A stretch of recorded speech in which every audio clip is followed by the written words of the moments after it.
Hi everyone, welcome to Guru. In this particular video, we'll see how we can create a multi-category schedule in Revit. So without wasting any time, let's start. In the project browser, I'll click on schedule and quantity option right here. Right click on that one, click on new schedule and quantities. Right here, there will be multiple categories option will be there. So please make sure if you are creating specific multi-category schedule, click on multi-category. If you want specific category schedule, you can choose any of them. So I just want to go for multi-category schedule right here. I'll rename it based on my requirements. So I'll go for BIM Guru schedule. The phase, definitely you can select the phase based on your project. Right now, my project goes for new construction, but if it is like that, new construction, existing, and any another phases as well, you can select on that one. So I'll go for new construction, click on OK. Now, it'll show me the the parameters available for all the categories. Okay, so that it can use those ones. Right here, you may get one doubt why some of the parameters are not visible. So, multi-category schedule will show the parameters which are available in all the categories. If some of the categories does not have your parameter that you want to select for your multi-category schedule, please make sure that you create a shared parameter for that one, and you apply for the same parameter to all the categories. For example, you want to show your duct width parameter for this multi-category schedule. Please make sure that you create a shared parameter of width, duct width kind of thing. Please make sure that it does not match with the same name of duct width.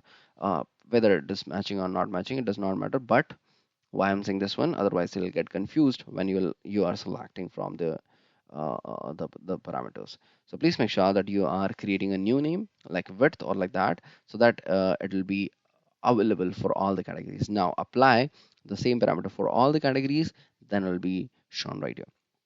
When it will be shown right here, you can select that one. Okay, but before than that, because the width parameter will not take the value, direct value from the your actual duct width parameter. So what you can do is that you can map that one. Okay, and if you are having any doubts how you can map that one, please let me know in the comment section.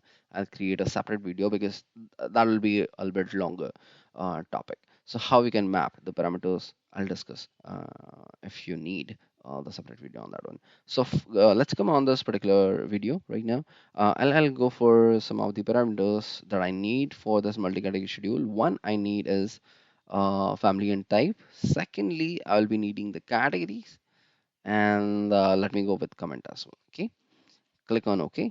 So three parameters I've taken: the family and type, and second one is category, and the third one is the comment parameter.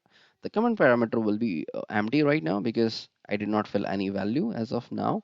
So if you'll see right here, we get the family and type, and the categories and the comments. Let me go with the sorting and grouping right now, and let me sort based on the category. Uncheck itemize every instance so that I can see how many categories I have in this particular project, and I can fill the comment parameter right here based on that one. Okay, so what I need is that I wanted to segregate my all the categories based on their service. Okay, so what I'll do is that I'll fill the service name right here based on the category. So I know that air terminals will go for HVAC. Okay, ducting fitting again HVAC, duct system HVAC, ducts HVAC, accessories piping, I would go for piping. Sorry, piping. So why I'm filling this one, because when I'll be, okay, yeah, why, perfect, because when I'll be creating my separate schedules based on the service, I can use this parameter. Okay, I'll show you how. Additionally, if you want to show your elements on the layout, you can use this filter, right? You can apply the filter based on comment equals to HVC, comment equals to piping, like that.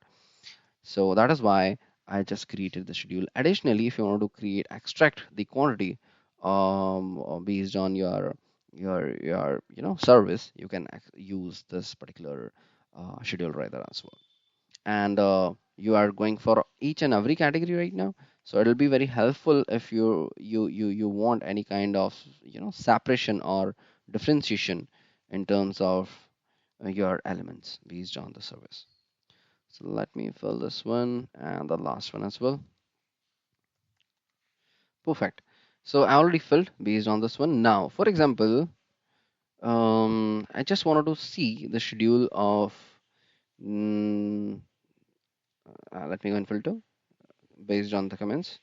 So based on HVAC element, I just want to see. So I'll go right here. Oh, I just typed two piping. Okay, no worries. But you get my point, what I'm saying. I'll go for the comment equal to HVC. Just show me that one. So it's right here. Let me go for one more thing. I just want to sort based on family and type. And I just want to see the quantity of those elements as well. Okay. Click on OK. Now it'll show me all the HVC elements based on their quantity as well. So right now I can see that this A terminal vent cap dash FB 4-inch dia, I have 31 quantities. Same goes for exhaust air duct systems, 31 exhaust air duct system. I have T's. How many round duct T's? I have 181. Round elbow, I have three round elbows. 1.5D elbows, I have 147. Like that, how I can segregate my schedule. I can use the same one on the layout as well. So I hope you are getting this one again. Regarding the mapping parameter, for example, you want to see the ducts based on their widths, heights, pipe with their dias, cable trays with their width or height as well. So you can create the shared parameters for those ones, and you can map the values of that one. Again, comment right there if you are still getting problem in that one. We'll create a separate video on that one. Thanks a lot, guys, for watching this video. Let's meet in my next video.